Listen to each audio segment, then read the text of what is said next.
Hello and welcome back to the Enough Mom podcast. I'm Jennifer Bryant, your host, and you're listening to episode 108.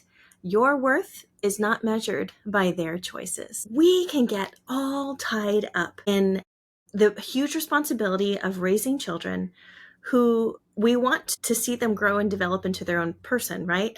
But then once they do, and once they start becoming independent and developing their own thoughts and ways of doing things, it's scary because they may not do things the way we taught them. They may experiment all on their own. And that's such a good thing, Mama. But we can very easily tie our own identity into our kids' choices. You know what? It's natural. It's a community thing. When we live in community with each other and we're watching each other's kids do things, it can be easier to assume, oh, they learned that from their parents, which sometimes our kids do, right? But other times our kids are out there making their own independent choices and they're experimenting with what we've taught them. So today we're talking about how to break from the cycle of comparing our kids to other kids, not taking things too personally, and how to separate the idea that our kids' choices say something about us, because you know what? That's not always true. So let me just be real with you for a minute. I'm at the stage where I'm raising teenagers now, and I've had conversation after conversation with my daughter about body image, the clothing she wears, how to make good choices about her clothing. We try not to step too far into the, talking about her body in a way that would shame her, right? So, and that can be a whole nother episode, but just for now, when my daughter chooses to put things on that I feel like are maybe not appropriate, like I've asked her to, change because you shouldn't really wear that to church, or let that be an inside outfit or something, or let's dress appropriately for this occasion. Right? When she wants to push those boundaries and wear what she wants to wear, I really have to pick my battle in those situations, because maybe it's not always what I would choose, but I have to remind myself, look, Jen, you're not her. You're not her. You don't have her brain. She's developing. She's trying to figure out her own style and who she is. And so in a lot of ways, that needs to be okay. But I do think in the back of my mind, oh my gosh, what would another mom say if they saw my daughter dressing like this? What are they going to think of me? So in order to break free from that line of thinking, and that somebody's always going to have an opinion about everything I say and do, I first have to recognize that that is kind of an anxiety response. That's me being too concerned with what others will think of my kids. Or maybe let's switch a situation real fast. Maybe you're the mom of a toddler and you're in the middle of Target and they are having the hugest meltdown and you just need them to be quiet, or you just need them to not draw all the attention to you. Or maybe your middle schooler forgot their homework again and you're getting yet another email or note from the teacher and the counselor is calling you and wondering, why can't this kid get their homework in? Well, not everything is going to be dependent on you, Mom. And regardless of how many times we remind our kids to keep up with things or do this and not do that, they're going to make their own choices. And at some point, they have to be responsible for their own choices. It really can be as simple as that. But what does it take to work out in our minds how not to care as much about those things, how to let our kids' decisions be their decisions, therefore a learning opportunity, and when to intervene in their lives and with their choices. So today we are going to focus on what it takes to actually help our kids develop into confident decision makers. And oftentimes this requires us as mamas to let go a little bit so that they can experience the consequences of their decisions. Number one, let's talk about the outcomes trap. We live in a society that loves to judge mothers based on the outcomes of their children. I mean, don't we do this with celebrities? If you pay attention at all to the news or social media, there are celebrity children who are doing great and others who are doing not so great. And right away, we want to point back to the origin. It's easy to point at other parents and say, well, if they had just done this, or they must have not been there for their kids because they're a celebrity and they're too busy or whatever. But there are lots of nuances in every family. I mean, it's easy to just point fingers. But I want us to grow into a community, into a culture of moms who are willing to give the benefit of the doubt, because you would want someone to do that for you, right? I mean, nobody fully knows the ins and outs of what happens in our home on the daily. Nobody will quite understand, except maybe your therapist or your spouse or something, everything that you have on your shoulders, what you're going through, what you have tried, what you're willing to try next, So let's start by being a gracious thinker about things that involve other families. We're coming up into the Christmas season here, so you're most likely going to be visiting family members and introducing your children to people, or reintroducing, but of course your child forgot because they don't hold on to all the people that you know or have introduced them to before. And if your child is polite, that's kind of a moment of pride, right? If they're polite, you get the credit, but if they're rude, you get the blame. But I want to encourage you that even as you're introducing your children or you're working on their manners, consider that just another opportunity. It's not an opportunity for them to perform and show what a great parent you are, but it's an opportunity for them to learn.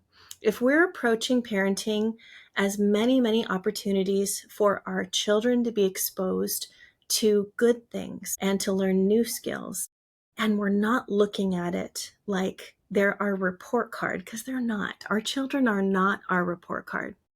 We are put in their lives to help them to build the necessary skills to be confident and connected members of society. Okay, so let's make that our first goal for them. Our children are individual human beings with their own personality, their own set of struggles, and their own agency. As our kids get older, we need to learn to respect their experience in life and to start giving them opportunities to be trusted, to grow in their confidence.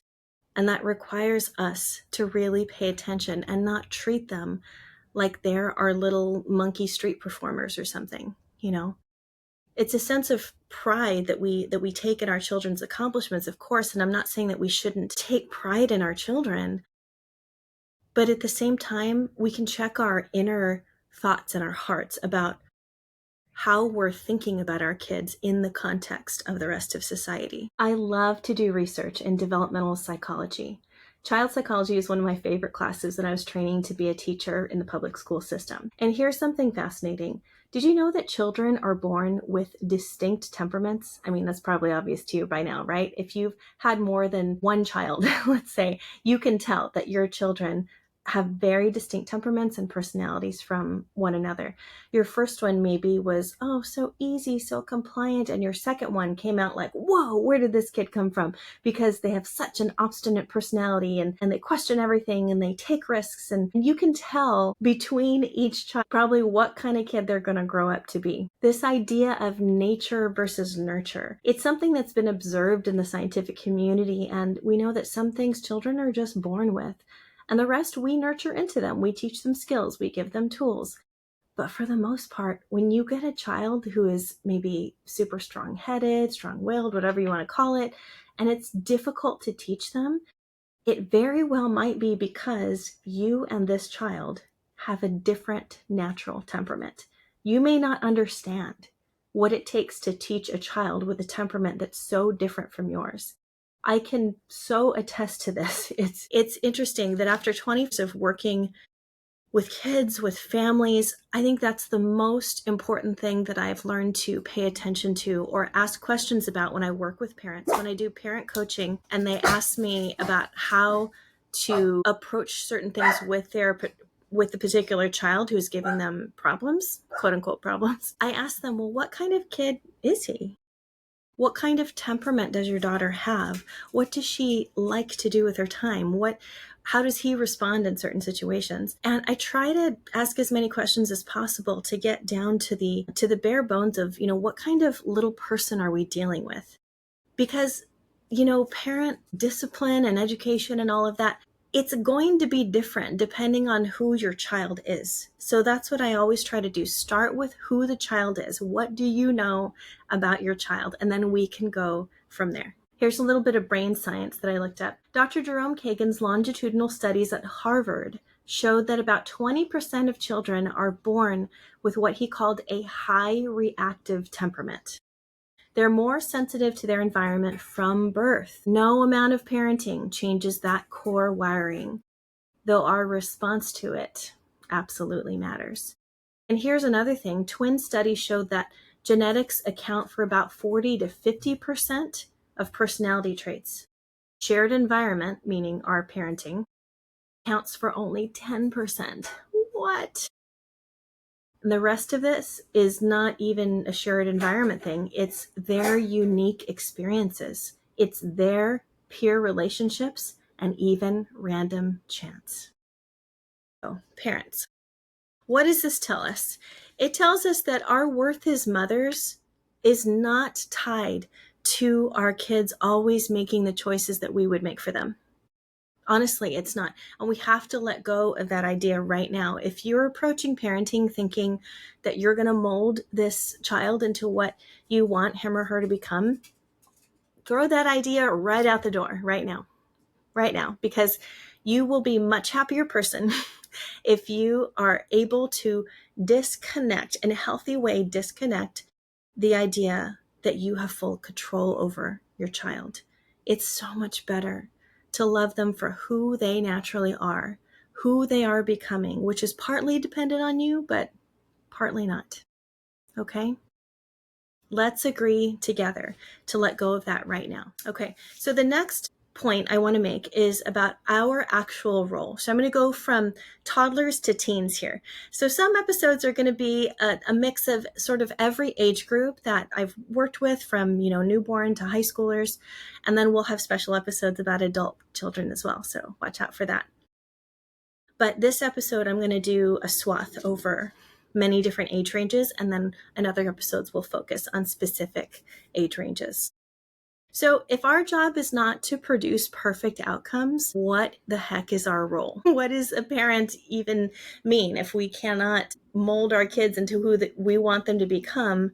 What should we do? So I'm going to walk you through really quickly the developmental stages. And this is fascinating, okay? I actually want to write a resource on this, on developmental stages, just so we understand what's developmentally appropriate for each stage. I learned a ton when I was training as a preschool director about this. This is something I never learned training as a K through 12 educator. I learned it only when I went to study early childhood education. And this is fascinating, you guys, listen. So the toddler years is all about building foundation. The toddlers are basically, because of how unstable toddlers are, they're learning to walk, they're learning how to manage their environment and everything like that. Our job is mostly to keep them safe. But listen, parents, as Dr. John Deloney tells us, our number one job as a parent is to keep our children safe, whether they're newborns or high schoolers, right? We're looking at what's going to allow them to stay the safest. But toddlers, it's even more imperative that we keep them safe, because they're running all over the place and they don't know as many things yet. So when a toddler throws a toy and it breaks, we don't need to catastrophize it as a sign that they're going to be this destructive little gremlin forever. Okay? Just allow them to have that experience and allow them to explore their environment in ways where you're not always running around behind them cleaning up their messes. I mean, you have to, yeah, but you're not treating it like, no, you can never destroy things, or you can never explore your environment in such a way where things break or things get dirty or whatever. You can't keep young children from that. You shouldn't anyway, because otherwise I've seen it, guys, they're going to develop as much anxiety as you, because you're trying to keep their environment super safe and super sterile all the time. We just can't do that. We just have to allow them to explore. We can simply narrate for them, honey, you threw those toys and they broke. That's what happens when you throw the toy. We can point out cause and effect to them, and then their brains, their little neurons are connecting, their synapses are connecting, and they're like, throw a toy breaks.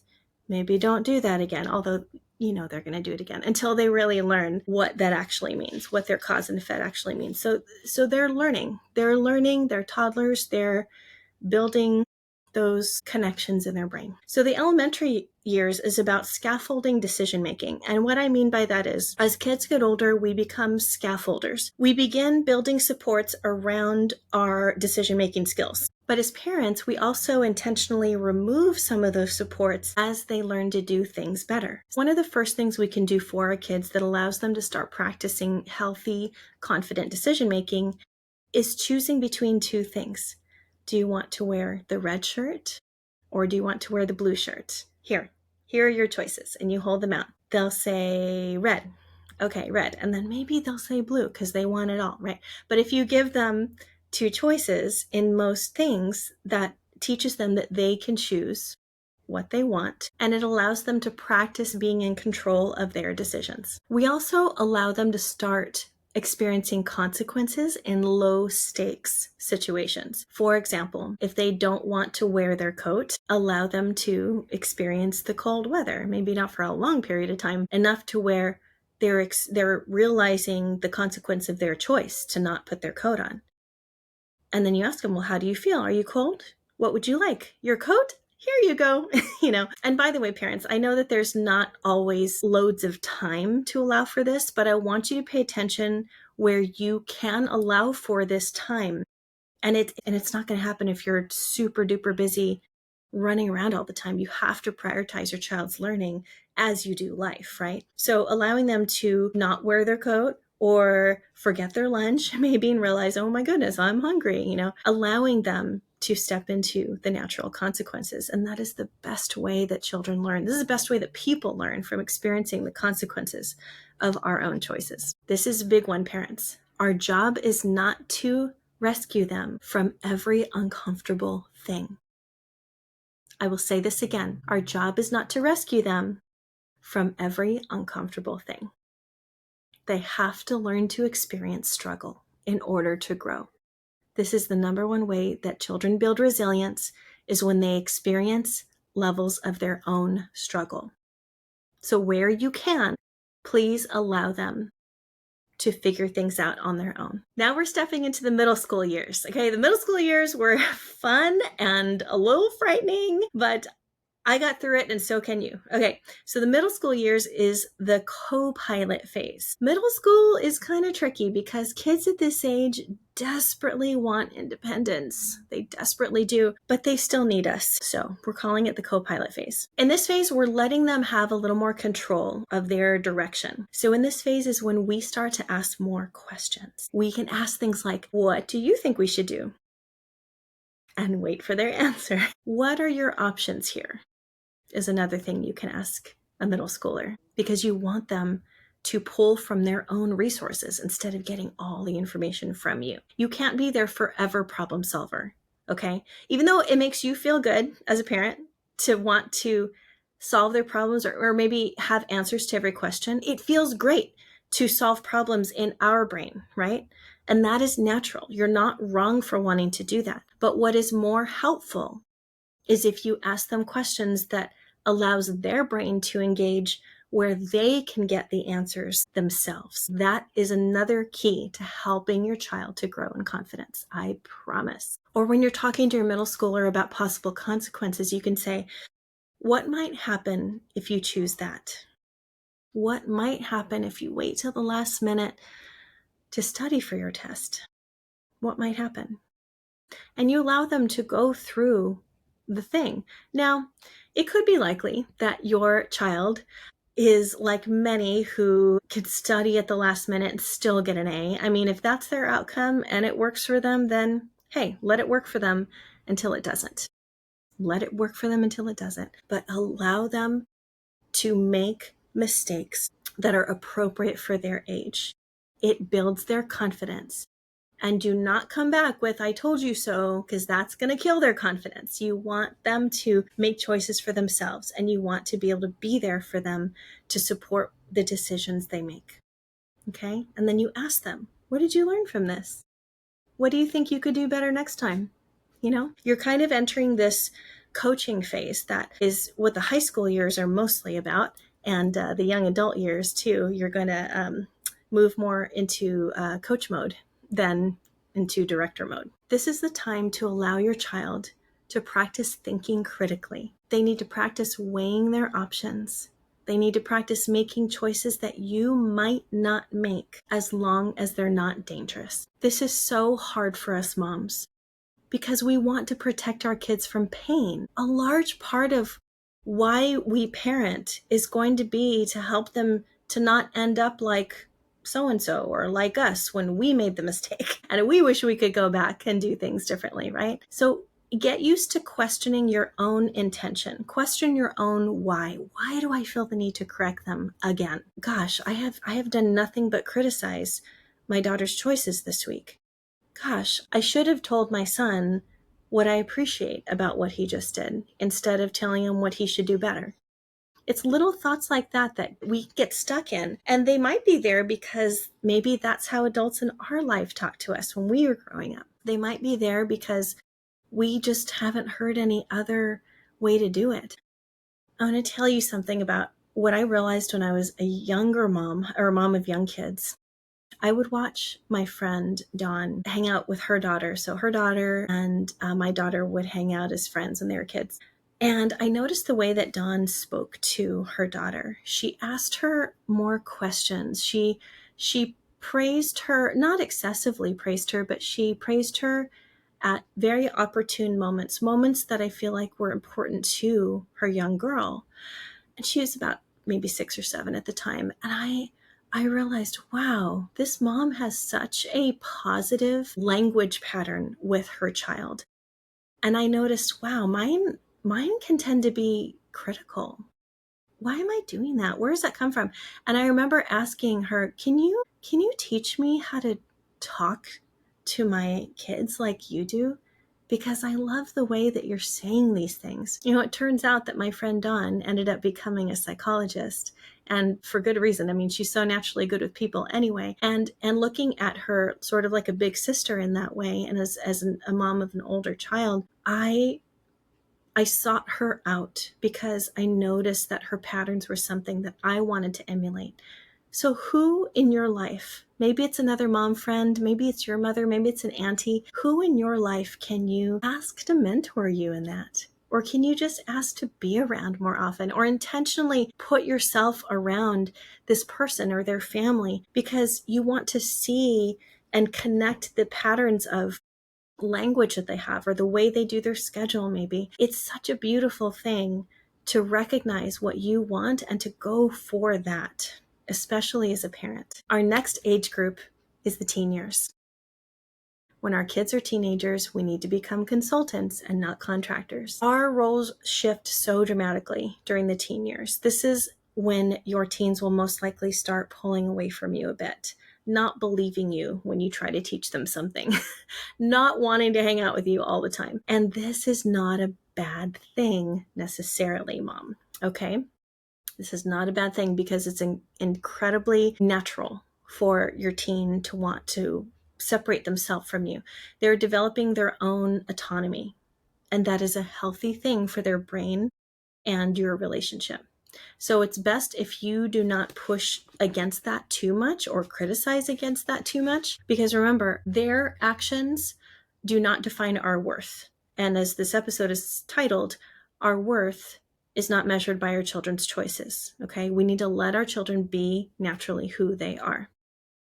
We are no longer the primary decision maker in their lives during this stage. We're responsible for them, of course. So our job is still to keep them safe, but they need to be free to explore how to make their own decisions during this time. Okay, so the job of a consultant is to offer wisdom when they're asked. I consult with people about building their website, marketing for their business. I also consult with parents about parenting strategies and things like that. And I love it. I love doing it. But I will do it when I'm asked to do it. Because when you offer advice that's not asked for, people don't tend to like that, right? I mean, you can say, hey, I'm available for these services. And to my kids in my home, I say, hey, I'm available to help you with your homework, not math, but I'm available to help you when you need me. I'm here. I'm available for you. But if I followed them around every day, all day, saying, you should do it this way, you should choose this, have you done your homework yet? I do ask them that just because I need to check in, right? But we have to, now that my kids are almost 16 and 17, we have to agree on, hey, what kind of presence do you want me to be in your life? Now that you're a teen and you're managing your own schedule, do you need help with that? Can I make a suggestion? But it's mostly needs to be when they ask me for it. Or I just tell them, hey, this is when dinner's going to be ready. Or, hey, tell me what time you need me to pick you up from the mall or something. I try to require very few things from them now. I mean, fewer than I did before, because they have to learn how to manage their life in preparation for becoming an independent adult. Remember, when you're consulting someone, you are just a consultant. You are not making the final call in their lives. Just as with our kids need to make final decisions for their choices in their lives. And we need to be that soft landing space for them if they fall. But if they don't, we get to be their cheerleader. Hello, we get to flash the pom-poms or whatever we do, ring the bell, do whatever we need to do to celebrate the fact that they are making courageous, independent choices. And that is so fun. And I'm learning that, you guys. My kids are at the end of their teenage years ish, sort of ish, and I'm still learning a ton. So I will share with you here or on my social media channels as often as I can think of something that would be helpful to you, even in my struggles, because I find it so fulfilling to talk with other parents and say, me too, I'm there too. And then you don't feel so alone, right? I need to hear this from other moms all the time, that yes, my teen was give me a hard time, but also this is what they did well, and this is where I get to be proud of them. So it's a roller coaster, not gonna lie, it's a roller coaster, but it's fun. It's fun and it's fulfilling. One book that I really, really want to recommend to you right now is called The Emotional Lives of Teenagers by Dr. Lisa D'Amour. And hopefully I'll have Lisa as a guest on my podcast one day, but for now, I really want to recommend that book, and please follow her on social media. She's so calming and easy to listen to. I also want to recommend anything by Dr. Becky Kennedy at Good Inside. She is such a practical communicator, and she's also a psychologist. I highly recommend these folks for the teenage years. They've helped me so much. So remember, our teenagers' choices are not a reflection of our failure. That's not necessarily true. They're making their own choices every day, and a lot of it may have nothing to do with you. A lot of it may just have to do with them proving to themselves that they can do things, that they can do hard things, that they can put into practice the things that you've already taught them. Remember, our job is to provide a safe place for them to land, to love them through the consequences of their choices. Our job is to help them to process and to learn. It's not to become in charge of their process. We don't need to take the reins. I mean, if they find themselves in extra deep trouble, or they're into some dangerous situations, or drugs or alcohol or something like that is involved, I can understand that, right? Then in those cases, interventions are necessary. But it's all an effort to keep them safe and to allow them the safety of you, not to hear that critical, I told you so. Please don't become that critical voice in their head, Mom, because that is the voice they're going to be hearing for the rest of their lives. Please endeavor to be the soft, accepting landing place for your child. So here's the common thread through all of this childhood stages. Here's the common thread. We are not trying to control outcomes. We are trying to equip them to be confident decision makers. We're teaching our kids how to think, not what to think. We're giving them skills and not scripts. Although sometimes our kids could use a good script. Like, here's how you could say that, or here's an example of da da da da da. But we're mostly teaching them skills. We're not telling them exactly point for point what to do. We're helping them to build capacity to make wise choices. But we're also releasing our need to make sure that every choice is wise. That's hard. That's super hard because their final choice may not be exactly what we would do. But remember, they are in process. I always have to remember that. Okay, they're in process. Their decisions don't reflect my worth. I am going to be a soft landing space for them every time they come back, and it's going to be okay. My main job is to keep them safe, to love and protect them, and to show them that I'm here for them. And here's the paradox of parenting, and I've heard this from many mentors over the course of my life. The better we do our job, the less they need us to do it. The better we do our job as a parent by loving them through everything, by not criticizing, by not allowing their actions to reflect our worth, the less we will actually need to come down on them as a parent, as a super disciplinary parent, in other words. The last point I want to make is about when they stumble. When our kids inevitably stumble, when they cross boundaries, when they make mistakes, when they experience failure that's very necessary for their growth and learning, what do we do? How do we respond? Now, I know that some of you listening may be in a very, very hard season. There are some things that we just flat out can't control, and we have to ride those waves. I want to recognize that there are hard things out there that we don't have the answers to navigate necessarily. We just have to give it time, do the best we can, and see what the outcome is. I want you to know that I'm thinking of you. I'm thinking of you, and I don't want to overstep or be insensitive. So we're going to keep this advice mostly general, but I want to speak to your mental and emotional health as a mom as you're navigating these difficult waves. You know, maybe your child is making a choice that is seriously concerning. Maybe there's rebellion, maybe there's risky behavior or real danger involved. I want to be clear, I'm not saying that we should ignore red flags or refuse to intervene when an intervention is needed. Like I said before, there are tough choices that we need to make sometimes as parents. Sometimes we need to set really hard boundaries to keep the dangerous behavior at bay. Sometimes we need to get professional help. Please do not shy away from seeking out a psychologist or people who specialize in children who are engaging in risky behavior. Please do not hesitate to ask for help when you need it, because you are not meant to handle such difficult situations all by yourself. If you find yourself in a particularly hard situation, I want you to ask yourself 2 questions. Am I responsible for doing everything in my power to guide, protect, and support my child? The answer is yes. You are responsible for doing everything you can, everything that's within your power. And number 2, am I responsible for every choice my child makes? The answer is no.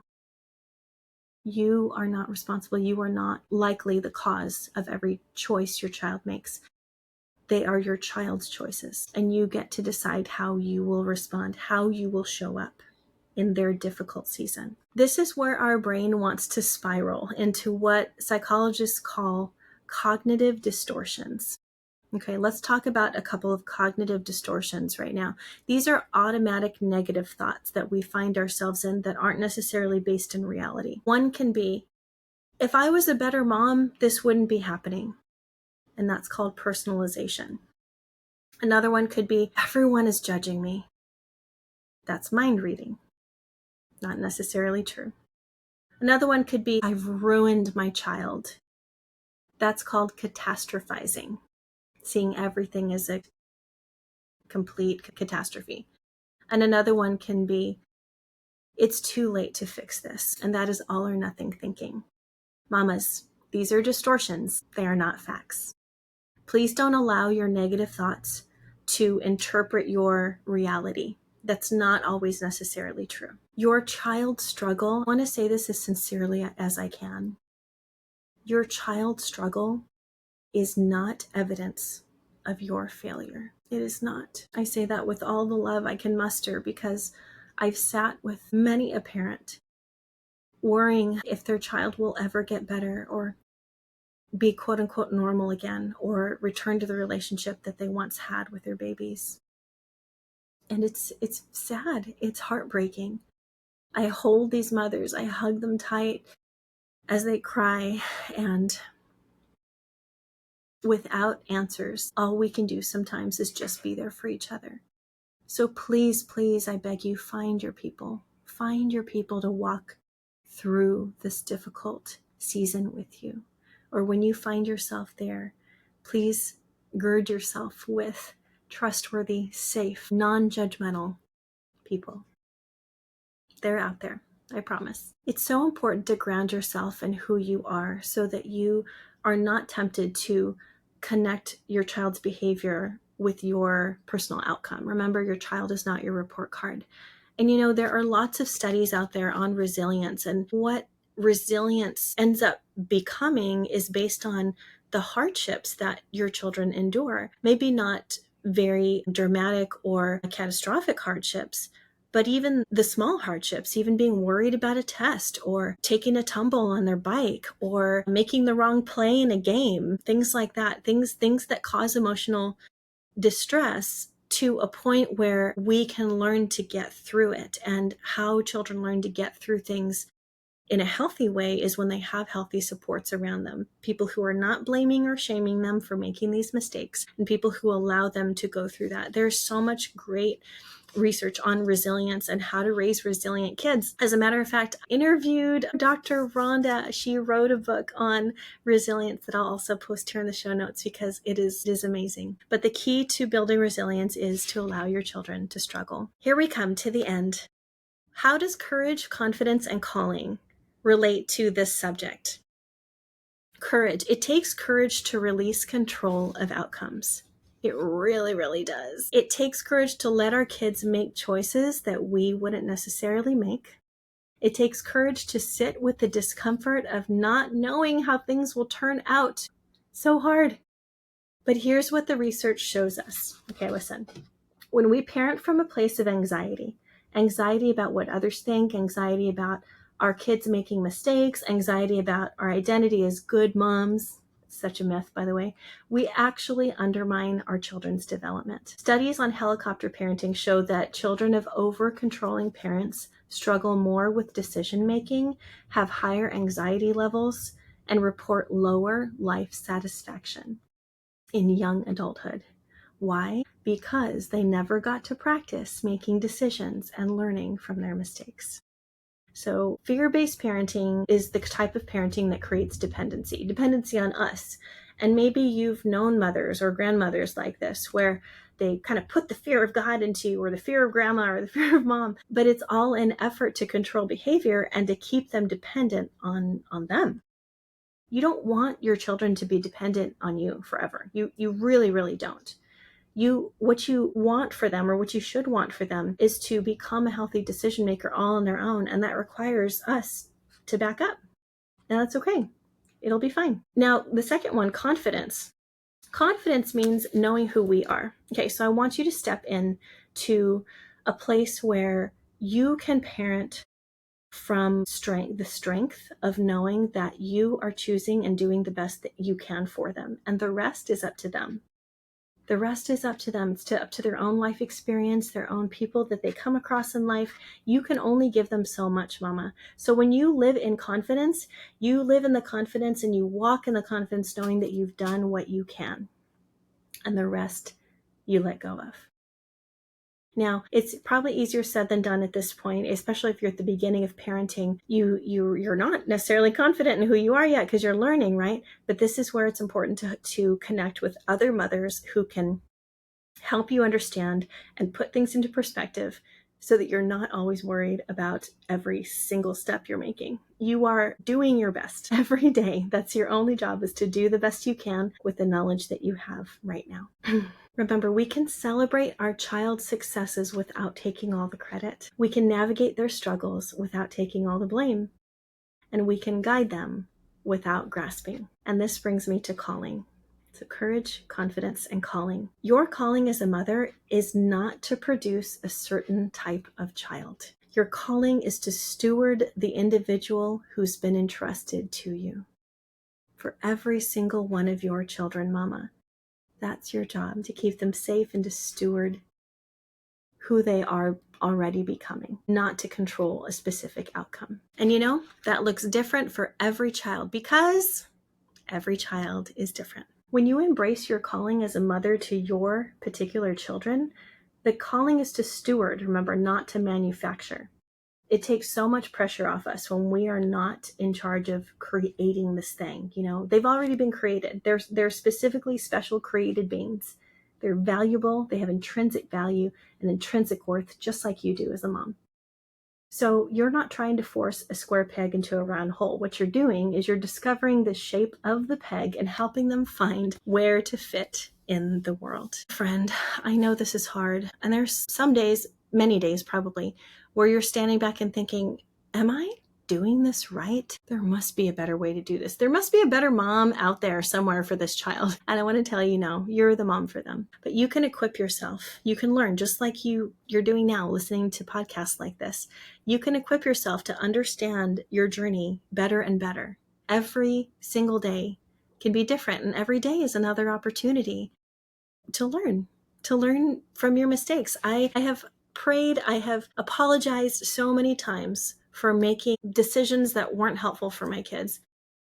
And we can go over this in another episode as well, but learning how to apologize well to your kids is so key, because you don't have the perfect answer all the time. You can just do your best with the information you have in the moment that you have it, okay? But continue to learn, continue to equip yourself with what you need.